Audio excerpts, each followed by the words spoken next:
Kasarnya gini, let's say gue dari agama A ke agama B, kita nggak usah nyebut ini agama A B. Yang A meyakini bahwa kalau yang nggak di A, lu masuk neraka. Akhirnya yang A stick dengan dia jalanin ini kan, dengan keyakinan bahwa dia akan masuk surga. Tapi kehidupannya dia kacau balau. Nah yang ini, walaupun dia sudah dapat stigma bahwa lo tidak akan masuk surga, tapi dia menjalani kehidupan dengan baik dan benar. Dia berbuat sesuatu demi kebaikan orang lain, kayak dia jalanin hidup dengan baik. Masa Tuhan terus bilang enggak, lo masuk, kasarnya gitu ya, kalau misalnya di pikiran gue gitu, lo masuk neraka tetap. Kalau ada orang beriman berbuat maksiat saat di dunia, kok bisa masuk surga saat di akhirat? Sementara ada orang tidak beriman, amal baiknya kelihatan banyak di dunia. Bantu orang, gak pernah mabuk, gak pernah bunuh orang, gak pernah macam-macam, suka bantu, suka nyumbang, suka macam-macam. Tapi dia gak beriman, kok bisa masuk neraka? Di mana keadilan Allah? Halo? Pernah dengar pertanyaan ini? Itu pertanyaan itu, kalau muncul sekarang, itu sebetulnya pertanyaan yang telat. 15 abad yang lalu sudah ada pertanyaan serupa. Nah, siapa yang bertanya itu? Sayyidah Aisyah Ummul Mukminin radhiyallahu taala anha bertanya kepada Nabi, ya Rasulullah, itu si fulan belum beriman, tapi amal baiknya kelihatan banyak banget, suka bantu, suka nyumbang, suka ini, suka itu. Nanti di akhirat masuk surga enggak? Anda tahu, begitu pertanyaan itu muncul, yang turun langsung surah dengan namanya Al-Furqan. Ayat yang ke-23. Tuh. Ya, kalau Anda nggak belajar nih isi-isi di Quran, kadang-kadang tuh logika semacam ini kalau iman kita lemah itu bisa langsung jatuh seketika. Dan ketika jatuh pada titik nol itu mudah diarahkan kemanapun. Nggak usah takut. Kalau Anda disebut oleh sementara orang kamu nggak kaya, nggak apa-apa, cukup hidup. Toh orang kaya juga kalau meninggal nggak akan dibawa kekayaannya. Silahkan cek gelarnya sama, tinggalnya sama dalam tanah. Nggak percaya silahkan, dia meninggal, antum meninggal, sama aja. Gak ada orang dikuburkan dengan mobilnya, dikuburkan dengan handphonenya, dengan rumahnya, dengan kebanggaannya. Gak ada. Kenapa? Karena yang dibawa ketika dia pulang ke tempat lain bukan bekal dunianya. Ini habis, tinggal. Apa yang dibawa ke akhirat? Yang dibawa itu bekal amal akhirat, bukan dunia. Jadi tidak adil kalau ada orang ke akhirat bawa bekal dunia, itu gak adil. Yang adil itu siapkan bekal akhirat. Begitu kamu ingin ke sana, bawa bekal itu. Jelas? Nah sekarang persoalannya, apa bekal akhirat itu? Bekal akhirat itu cuma dua. Kalau ingin masuk surga, dua bekalnya. Satu iman, kedua amal soleh. Iman plus amal soleh. Nih, gini caranya. Saya ulang. Satu iman, dua apa? Amal soleh. Buka Quran surah kedua, Al-Baqarah ayat 25. Paling kanan sebelah atas. Wabashiril ladzina amanu, iman, wa amilus solihati, amal soleh, anna lahum jannatin tajri min tahtihal anhar. Maka orang yang punya iman dan membuktikan imannya dengan amal soleh itu, kami akan jamin muaranya dengan surga dengan segala keindahannya. Sungai-sungai mengalir di bawahnya dengan segala ragam dan jenisnya. Ada air susu, ada macam-macam, ada madu dan sebagainya. Maka kalau Anda ingin masuk ke surga, bekalnya cuma dua. Satu apa? Iman. Kedua apa? Amal soleh. Ini bekalnya. Pertama iman, diberikan bekal semua. Semua yang lahir itu membawa iman dalam dirinya. Cuman yang merubah itu lingkungannya. Kullu mauludin yuladu 'alal fitrah. Semua yang lahir dari rahim manusia manapun membawa fitrah. Fitrah diantaranya apa? Keimanan. Dari mana taunya? Buka Quran surah 30 ayat 30. Fa aqim wajhaka lid-dini hanifa. Hadapkan dirimu kepada din yang sesungguhnya, yang lurus, yang benar. Apa itu din? Islam. Tahu dari mana? Quran surah ketiga ayat 19. Inna dina indallahil Islam.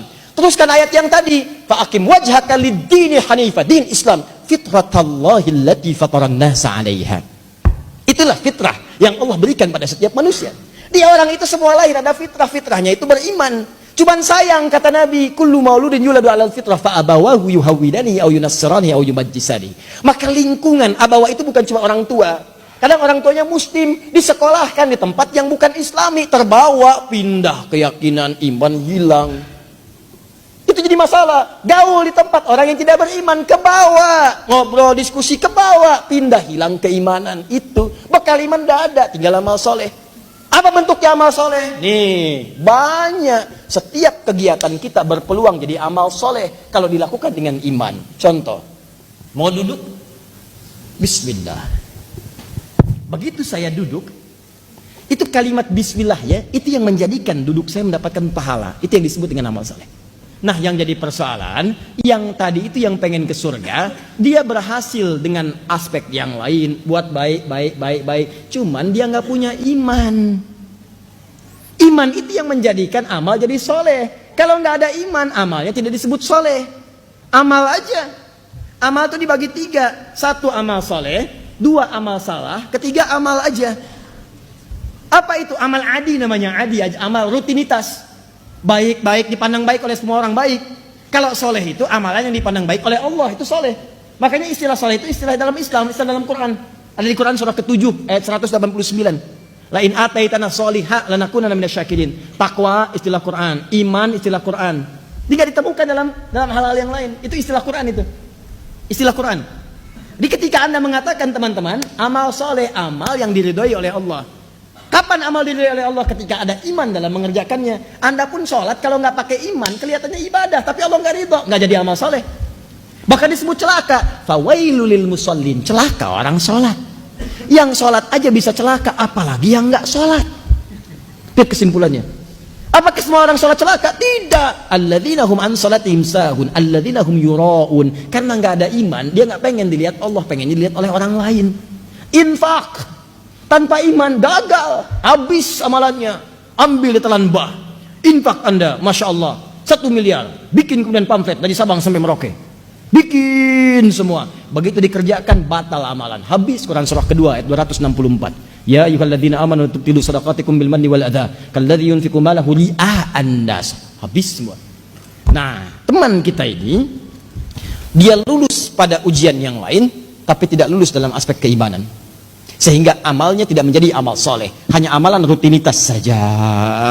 Saya ingin tanya pada Anda, kalau Anda ikut ujian, kualifikasinya mesti lulus misalnya di 3 bidang.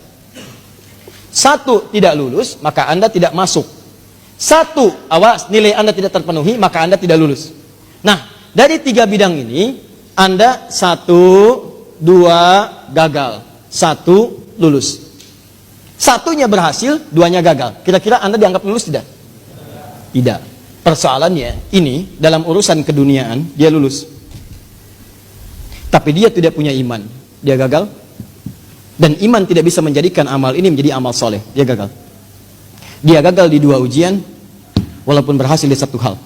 Tapi sifat keadilan Allah ini yang paling dahsyat. Karena Allah Maha Adil. Hei, kamu kan tidak beriman, tapi berbuat baik. Perbuatan baik kamu kan untuk urusan dunia, bukan urusan akhirat. Maka Allah pun balas semuanya saat di dunia. Karena dia mengerjakan itu dalam konteks dunia, bukan dalam konteks akhirat. Kalau tidak ada iman, maka Allah berikan balasannya langsung di dunia dan dipercepat balasannya. Saking adilnya Allah. Maka turun ayat wa qadimna ila ma amilu min amal.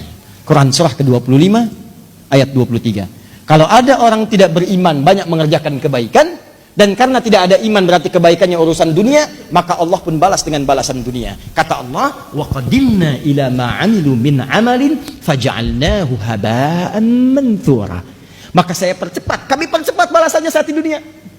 Jadi kalau ada yang tidak beriman, misal orang tidak beriman, kemudian berbuat baik, suka nyumbang, suka ini, suka ini, maka akan dibalas. Ada apresiasi, bisnisnya mudah, lancar, orang senang, bahkan ada yang mendoakan supaya dapat hidayah. Cuman kan bergantung dia mau ngambil atau enggak. Firaun juga udah pernah didatangin sama Musa, sama Harun alaihi wassalam. Didatangi, cuman dia nggak mau ngambil. Bukan nggak dapat hidayah, dikasih nggak mau ngambil. Beda antara dapat dengan dikasih nggak mau ngambil itu lain. Jadi jangan salahkan Allah ketika hari kiamat Anda dihisab. Bukan Allah nggak ngasih, Anda yang nggak mau terima. Makanya kata Allah, di dunia kami berikan, di akhirat hukumnya beda. Faja'alnahu haba'an manthura. Maka amal-amal yang Anda anggap baik tadi akan diperlihatkan oleh Allah dalam bentuk debu yang berterbangan. Indah bahasa Qurannya. Debunya terbang. Kalau debunya tidak terbang mengumpul, maka dia akan punya masa. Dan masa itu mesti ditimbang. Jadilah sebuah amal soleh. Tapi bahasa Qurannya indah. Terbang dia. Siapa yang bisa nimbang yang terbang? Burung tidak bisa ditimbang saat dia terbang. Ayo timbang saya, nggak bisa. Ya, kata burung kakatua. Nanti setelah dia ngencok di jendela, kemudian Anda bawa, simpan di situ, baru kelihatan berapa beratnya. Paham? Nah, inilah yang disebut